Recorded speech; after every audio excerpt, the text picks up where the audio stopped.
S Prasad ಗೌಡ್ರೆ, ಈಗ petrol diesel ಅನ್ನೋದು ತುಂಬಾ ಇಂಪಾರ್ಟೆಂಟ್. ನಾನಾಗಲೇ ಬ್ರೇಕಲ್ಲಿ ಮಾತಾಡ್ತಾ ಇದ್ದೆ, ತೈಲ ಅಭಾವ ಉಂಟಾದರೆ ಸಾರ್ವಜನಿಕ ಸಾರಿಗೆ ಮೇಲೆ ಸಿಕ್ಕಾಪಟ್ಟೆ ಅದರ ಎಫೆಕ್ಟ್ ಬೀಳುತ್ತೆ ಅಂತ ಹೇಳಿ. ಸೊ ನಿಮ್ಮನ್ನ ಮಾತು ಕೇಳಿದ್ರಿ, ಇವ್ರಿಗೆ LPG ಒಂದು ದಿವಸಕ್ಕೆ ಎಷ್ಟು ಬೇಕಾಗ್ಬೋದು ಅಥವಾ ಕರ್ನಾಟಕಕ್ಕೆ ಎಷ್ಟು ಬೇಕಾಗ್ಬೋದು ಅಂತ. ಅದಕ್ಕೆ ನಾನು ಸ್ವಲ್ಪ R&D ಮಾಡ್ತಾ ಇದ್ರಿ ಅಲ್ಲಿ. ನಾನು ನೋಡ್ಕೊಂಡೆ. ನೋಡಿ, ನಮ್ಮ ದೇಶಕ್ಕೆ 5.5 ಮಿಲಿಯನ್ ಬ್ಯಾರಲ್ಸ್ ಒಂದು ದಿವಸಕ್ಕೆ ಬೇಕು. ಒಂದು ದಿವಸಕ್ಕೆ ಪೆಟ್ರೋಲು 6.75 ಮಿಲಿಯನ್ ಬ್ಯಾರಲ್ಸು ಡೀಸಲು ಒಂದು ದಿವಸಕ್ಕೆ ಬೇಕು. ಕರ್ನಾಟಕಕ್ಕೆ 70,000 ಮಿಲಿಯನ್ ಟನ್ಸ್ ಬೇಕು.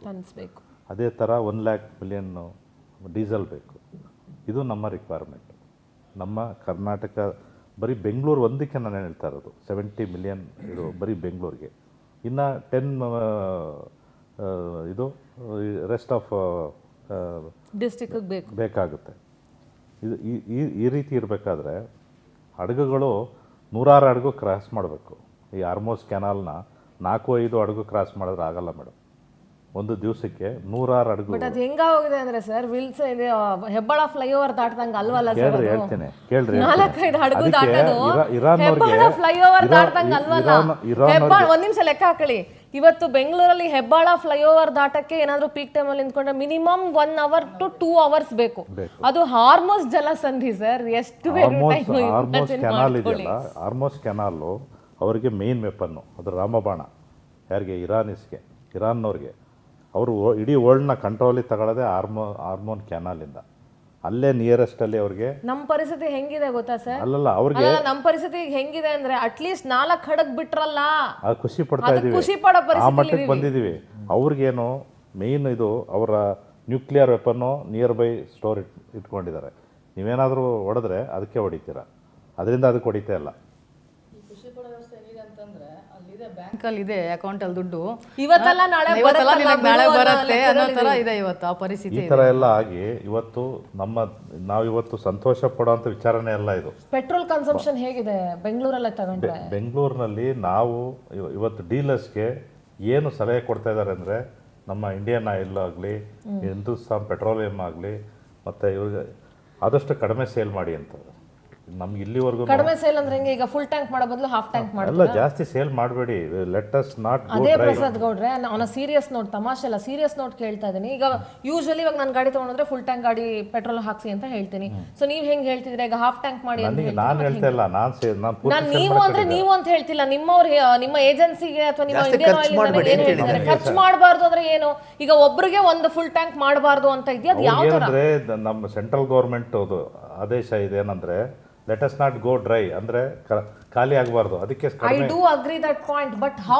ಅದಕ್ಕೆ ಮೋಸ್ಟ್ಲಿ ಏನ್ ಮಾಡ್ತಾರೆ ಈಗ ಮುಂದಕ್ಕೆ ಏನಾಗುತ್ತೆ, ಅಲ್ಲ ರೇಷನಿಂಗ್ ಅಂತ ಬರುವಂತ ಸಾಧ್ಯತೆ ಅಲ್ಲ. ಅದಕ್ಕೆ ಅದು ಏನಂದ್ರೆ ಎಸ್ಮಾ ಮೂಲಕ ಅವ್ರು ಏನ್ ಮಾಡ್ತಾರೆ ಅಂದ್ರೆ, ಮುಂದಕ್ಕೆ ಆ ತರ ಒಂದು ಕ್ರೈಸಿಸ್ ಬಂದ್ರೆ ರೇಷನಿಂಗ್ ಅಂತ ಮಾಡ್ತಾರೆ.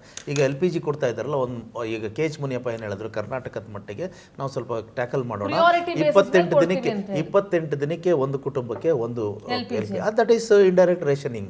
ಈ ವೆಹಿಕಲ್ಗಳಿಗೂ ಹಾಗೇನೆ, ಒಂದು ವೆಹಿಕಲ್ ಬಂದಾಗ ನಿಮ್ಗೆ ಏನಂತಂದ್ರೆ ಅದು ನೋಟ್ ಮಾಡ್ಕೊಳ್ತೀವಿ. ಜಾಸ್ತಿ ಕೊಡೋದು ವಾಣಿಜ್ಯ ಬಳಕೆಗೆ ದಿನಕ್ಕೆ ಅಫ್ಕೋರ್ಸ್ ಪೆಟ್ರೋಲ್ ಡೀಸೆಲ್ ಹೆಚ್ಚು ಖರ್ಚು ಮಾಡಬಾರ್ದು, ನಿಜ, ನಾನು ಒಪ್ಕೊಳ್ತೀನಿ. ಬಟ್ ಅದನ್ನ ನಿಮ್ಗೆ ಅವರು ಯಾವ ಗೈಡೆನ್ಸ್ ಕೊಟ್ಟಿದ್ದಾರೆ, ಗೈಡ್ಲೈನ್ಸ್ ಏನ್ ಕೊಟ್ಟಿದ್ದಾರೆ, that is most important. Main point. Actually panic ಆಗಕ್ಕೆ ರೀಸನ್ ಇದು. ನಾನು ಹೇಳ್ತಾ ಇದ್ದೀನಲ್ಲ, ಯಾರಿಗೂ ಏನಿದೆ ಗೊತ್ತಿಲ್ಲ ಮೇಡಮ್. ಆ ರೀತಿಯಾದ ಗೈಡೆನ್ಸ್ ಇನ್ನೂ ಬಂದಿಲ್ಲ. ಇದೇ ತರ ವಿದ್ಯೆಗಳು ನಡ್ಕೊಂಡು ಹೋದ್ರೆ, ಮುಂದೆ ಹೊರಿತಾ ಹೋದ್ರೆ, ಆಸೂಜಿ ಇವರು ಸರ್ ಹೇಳ್ತಾರೆ. ನಾನು ಅದನ್ನೇ ಹೇಳ್ತಾ ಇದ್ದೀನಿ ನಿಮ್ಗೆ, ಅದನ್ನೇ ಹೇಳಕ್ ಬಂದೆ ನಾನು. ನೀವು ನಾಳೆ ಪೆಟ್ರೋಲ್ ಖಾಲಿ ಆಗುತ್ತೆ ಅಂದಾಗ ಹಿಂದಿನ ದಿವಸ ಇನ್ಫಾರ್ಮೇಶನ್ ಕೊಟ್ರೆ ಪೀಪಲ್ ವಿಲ್ ಬಿ ಪ್ಯಾನಿಕ್. ಜನ ಪ್ಯಾನಿಕ್ ಆಗ್ತಾರೆ. ಅಲ್ಲ, ಅದು ಈಗಾಗಲೇ ನೀವು ನಿಧಾನಕ್ಕೆ ಜನನ ಅದಕ್ಕೆ ತಯಾರು ಮಾಡಬೇಕು. ಅದಕ್ಕೆ ಈಗಾಗಲೇ ಏನ್ ಮಾಡಿದ್ದಾರೆ, CNG ಬೆಲೆ ಜಾಸ್ತಿ ಮಾಡಿದ್ದಾರೆ. CNG ಬಂಕ್ಗಳಲ್ಲಿ ಪೆಟ್ರೋಲ್ ಮತ್ತು ಡೀಸೆಲ್ಗೆ ಇನ್ನೂ ಕೈ ಹಾಕಿಲ್ಲ. ಏನಂತಾರೆ ಜನನೂ ಅಷ್ಟೇನೆ. ಈಗ ಆಲ್ಟರ್ನೇಟಿವ್ ಸ್ವಲ್ಪ, ಈಗ ಇದು ಫಾರ್ ಎಕ್ಸಾಂಪಲ್ ಮೆಟ್ರೋ ಗಿಟ್ರೋ ಈ ಥರದ್ದೆಲ್ಲ ಬಳಸೋದಕ್ಕೆ ಪ್ರಯತ್ನ ಪಡಬೇಕು. ಆಮೇಲೆ ಇದು ಒಂದು ಈ ಕ್ರೈಸಿಸಲ್ಲಿ ಒಂದು ಒಳ್ಳೆ ಅವಕಾಶ ಇದೆ. ಏನಂತಂದರೆ, ನಾವು ನಮ್ಮ ಇದು ಏನೋ ರಿಕ್ವೈರ್ಮೆಂಟನ್ನು ನ್ಯಾರೋ ಡೌನ್ ಮಾಡಿಕೊಂಡು ಈಗ ಈ ತೈಲದ ಮೇಲೆ ಅವಲಂಬನೆಯನ್ನು ಕಮ್ಮಿ ಮಾಡೋದು ಹೇಗೆ ಅನ್ನೋದನ್ನು ಸೀರಿಯಸ್ ಆಗಿ ಯೋಚನೆ ಮಾಡಿ ಅದಕ್ಕೆ ಪರಿಹಾರವನ್ನು ಸಾಮಾನ್ಯ ಜನ ಮತ್ತು ಸರ್ಕಾರ ಎರಡು. ಪ್ಯಾನಿಕ್ ಎಲ್ಲಿ ಕ್ರಿಯೇಟ್ ಆಯಿತು ಅಂತಂದರೆ, ಯುದ್ಧ ಸ್ಟಾರ್ಟ್ ಆಗಿ ಇನ್ನೇನು 10 ದಿನ ಆಗೋಷ್ಟರಲ್ಲಿ ನೀವು ಸಿಲಿಂಡರ್ಗಳೇ ನಮಗೆ ಕೊಡಲ್ಲ ಅಂತ ಹೇಳಿದಾಗಲೇ ಪ್ಯಾನಿಕ್ ಸ್ಟಾರ್ಟ್ ಆಯಿತು. ಅಲ್ಲಿವರೆಗೂ ಯಾರಿಗೂ ಎಲ್ಲೋ ಆಗ್ತಾ ಇದೆ, ನಮ್ಗೇನಾಗಬೇಕು, ನಮ್ಮ ಮನೆಗೇನು ಬೆಂಕಿ ಬಿದ್ದಿಲ್ವಲ್ಲ ಅಂತಲೇ ಇದ್ದದ್ದು ಎಲ್ಲರೂ. ಆಮೇಲೆ ನಮ್ಮಲ್ಲೂ ಕೂಡ ಲೋಡ್ಗಳನ್ನ ಕೂಡ ಸ್ಟಾಪ್ ಮಾಡಿದ್ದಾರೆ, ಬಂಕ್ಗಳು ಮುಚ್ಚಿ ಹೋಗ್ತಾ ಇದೆ.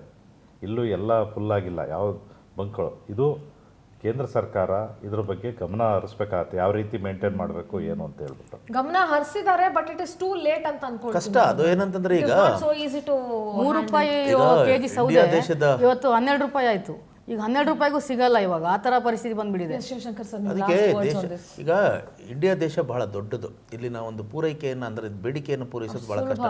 ಅದಕ್ಕೆ ಇದರಲ್ಲಿ ನಾನು ಹೇಳೋದೇನಂತಂದ್ರೆ, ಆಯಿತು ನಾವು ಸರ್ಕಾರನ ಟೀಕಿಸೋಣ ಸಂದರ್ಭ ಬಂದಾಗ, ಇದು ಸಂಕಷ್ಟದ ಕಾಲ. ಇದು ಎಲ್ಲರೂ ಇದು ಆಡಳಿತ ಪಕ್ಷ, ಪ್ರತಿಪಕ್ಷ ಮತ್ತು ಜನ ಎಲ್ಲ ಅವರವರ ಕೈಲಾದಷ್ಟು ಇದನ್ನು ಏನಂತಂದ್ರೆ ಇದು ಮಾಡುವಂಥದ್ದು. ಈಗ ಏನಂತ ನನಗೆ ಬೇಡ, ಈಗ ವೆಹಿಕಲ್ಗಳನ್ನು ಓಡಿಸುವಂಥ ನಾವು ಸ್ವಲ್ಪ ಯೋಚನೆ ಮಾಡೋಣ, ಆದಷ್ಟು ಎಷ್ಟು ಮಿತವ್ಯಯ ಮಾಡ್ಕೊಳ್ಬಹುದು, ಎಲ್ಲೆಲ್ಲಿ ನಾವು ಅದನ್ನು ಕಟ್ ಡೌನ್ ಮಾಡ್ಬೋದು, LPG ಎಲ್ಲೆಲ್ಲಿ ಕಟ್ ಡೌನ್ ಮಾಡ್ಕೋಬೋದು. ನೀವೇ ಹೇಳಿದ್ರಿ ಒಂದು ಯಾವುದೋ ಒಂದು ಸಂದರ್ಭ ಬಂದಾಗ ನಮಗೆ ಒಂದು ಬ್ರೇಕ್ಫಾಸ್ಟು ಈ ಬೇಯಿಸದೇ ಇರುವಂಥದ್ದು ಏನಾದ್ರು ತಿನ್ನೋದಕ್ಕೆ ಸಾಧ್ಯನಾ? ವಿತೌಟ್ ಫೈರ್ ಅನ್ನೋದನ್ನ ಇಲ್ಲಿ ಇವಾಗ ಏನಾದರೂ ಒಂದು ಹೋಟೆಲ್ನವರಿಗೆ ಆಗಲ್ಲ, ಆಗಲ್ಲ, ಮನೇಲಿ ನಾನು ಹೇಳ್ತೀನಿ. ಈಗ ವಾಕಿಂಗ್ ಹೋದ್ರೆ ಹೋಟ್ಲಿಗೆ ಇಡ್ಲಿ ತಿನ್ನಕ್ ಹೋಗೋಣ, ದೋಸೆ ತಿನ್ನಕ್ ಹೋಗೋಣ ಅಂತ ಹೇಳೋ ಅಂತ ಬಹಳಷ್ಟು. ಯಾಕಂದ್ರೆ ಎಲ್ಲ ನಾವು ಒಳ್ಳೆಯ ಸಮಯನ ಎಂಜಾಯ್ ಮಾಡಿದ್ದು ಉಂಟು. ಇದು ಸಂಕಷ್ಟದ ಸಮಯ. ನಾವು ಮಾಡ್ತಾ ಇರೋ ಯುದ್ಧ ಅಲ್ಲ ಇದು. ಈಗ ಭಾರತ ದೇಶ ಪಾಕಿಸ್ತಾನದ ಯುದ್ಧ ಅಲ್ಲ ಇದು, ಇಂಡಿಯಾ ಬಾಂಗ್ಲಾದೇಶ ಯುದ್ಧ ಅಲ್ಲ, ಯಾರ್ದೋ ಯುದ್ಧ. ಅದಕ್ಕೆ ನಮಗೆ ಏನಂತಾರೆ, ಇಬ್ಬರ ಮಧ್ಯದಲ್ಲಿ ಜಗಳ ಆಗ್ತಾ ಇದೆ, ಮೂರನೇವನಿಗೆ ನಮಗೆ ಬಿಸಿ ತಟ್ತಾ ಇದೆ. ಎಸ್, ಇದನ್ನು ರಿಯಾಲಿಟಿನ ತೊಗೊಳ್ಬೇಕು. ಆಮೇಲೆ ನಾವು ಇದನ್ನೆಂದರೆ ನಾವು ಕೇಂದ್ರ ಸರ್ಕಾರದ ಮೇಲೆ ಒತ್ತಡ ಹಾಕೋಣ, ರಾಜ್ಯ ಸರ್ಕಾರದ ಮೇಲೆ ಒತ್ತಡ ಹಾಕೋಣ.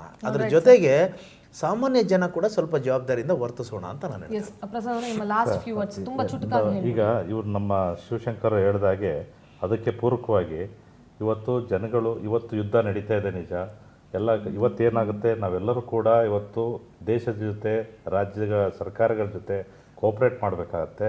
ಮತ್ತು ಹೇಗೆ ಕೋಆಪ್ರೇಟ್ ಮಾಡ್ಬೋದು ಅಂದರೆ, ಟ್ರಿಪ್ ಹೋಗೋದನ್ನು ಕಡಿಮೆ ಮಾಡಬೇಕಾಗತ್ತೆ, ಟ್ರಾವೆಲ್ ಮಾಡೋದನ್ನು ಕಡಿಮೆ ಮಾಡಬೇಕಾಗತ್ತೆ, ಎಷ್ಟು ಸಾಧ್ಯವೋ ಅಷ್ಟು ಮಿತ ವ್ಯಯ ಮಾಡುವಂಥದ್ದು ಮಾಡ್ಕೊಂಡು ಹೋದರೆ, ಆದಷ್ಟು ಪಬ್ಲಿಕ್ ಟ್ರಾನ್ಸ್ಪೋರ್ಟ್ನ ಉಪಯೋಗಿಸುವಂಥದ್ದು ಮಾಡ್ಕೊಂಡು ಹೋದರೆ ಇದೆಲ್ಲ ಸ್ವಲ್ಪ ಅವಾಯ್ಡ್ ಮಾಡ್ಬೋದು.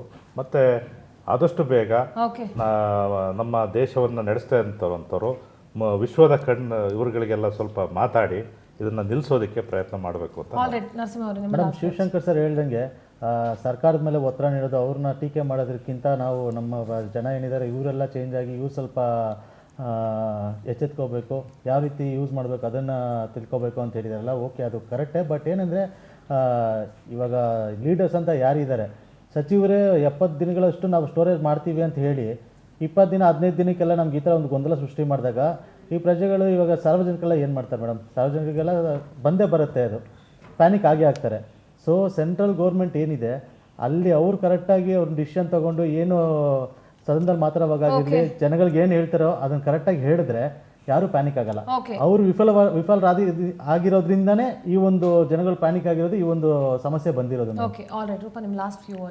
ಈಗ ಮಹಿಳೆಯರು ಈ ಒಂದು ಉದ್ಯಮದಲ್ಲಿ ಎಷ್ಟೊಂದು ಜನ ತೊಡಗಿಸ್ಕೊಂಡಿದ್ದಾರೆ. ಇವತ್ತು ನಮಗೆ ಎಲ್ಲ ಸೌಲಭ್ಯಗಳು ಸಿಲಿಂಡರ್ ಸಿಕ್ಕಲ್ಲ ಅಂದಾಗ ನಾವು ಕ್ಲೋಸ್ ಮಾಡಲೇಬೇಕಾಗುತ್ತೆ. ನಾನು ರಾಜ್ಯ ಸರ್ಕಾರದಲ್ಲಿ ಏನು ಮನವಿ ಮಾಡ್ತೀನಿ ಅಂದರೆ, 28 ಜನ ಸಂಸದರಿದ್ದೀರಿ, ದಯವಿಟ್ಟು ಇಲ್ಲಿಂದ ನಿಯೋಗವನ್ನು ತಗೊಂಡು ಹೋಗಿ ಮಾನ್ಯ ಪ್ರಧಾನಮಂತ್ರಿಗಳಿಗೆ ಒಂದು ಲೆಟರನ್ನು ಬರೀರಿ, ಇಲ್ಲಿ ಈ ಥರ ಸಮಸ್ಯೆ ಇದೆ, ನಮ್ಗೆ ಈ ಥರ ತೊಂದರೆಗಳಾಗ್ತಿದೆ, ದಯವಿಟ್ಟು ನಮ್ಮ ಜನರ ಒಂದು ಬದುಕನ್ನು ನೀವು ಈಗ ಬೀದಿಗೆ ಬರೋದನ್ನು ದಯವಿಟ್ಟು ಅದನ್ನು ಸಂರಕ್ಷಿಸಿ ಕೊಡಬೇಕು ಅಂತ ಕೇಳಿ ಅಂತ ನಾನು ಹೇಳ್ತೀನಿ. I don't think so.